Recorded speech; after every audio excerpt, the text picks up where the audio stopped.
கள்ளக்குறிச்சி மாவட்டம் சங்கராபுரத்தில் கணினி மையம் நடத்தி வரும் முகமது யாசர் என்பவர் கத்தியால் தாக்கப்பட்ட சம்பவத்தில் 2 வழக்கறிஞர்கள் உட்பட 5 பேர் கைது செய்யப்பட்டுள்ளனர்.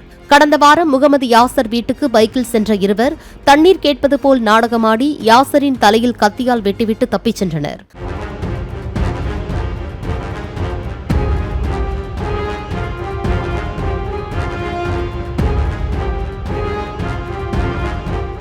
விசாரணையில் யாசருக்கும் பக்கத்து வீட்டைச் சேர்ந்த வழக்கறிஞர் ராஜாவுக்கும் சுற்றுச்சுவர் கட்டியதில் இடப்பிரச்சினை இருந்து வந்ததும் யாசர் போலீசில் புகார் அளித்த ஆத்திரத்தில் தனது நண்பரான வழக்கறிஞர் கிருஷ்ணராஜ் என்பவர் மூலம் கூலிப்படையை ஏவி யாசரை தாக்கியதும் தெரியவந்தது.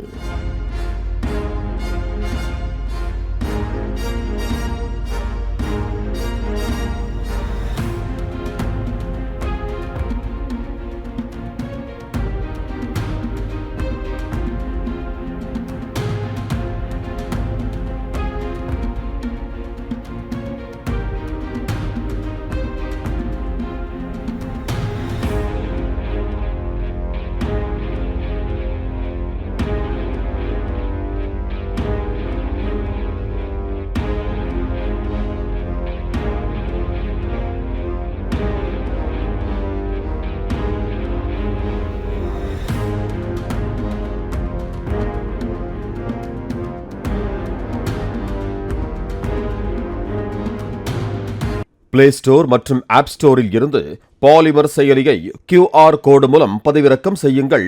செய்திகளை உடனுக்குடன் பெறுங்கள்.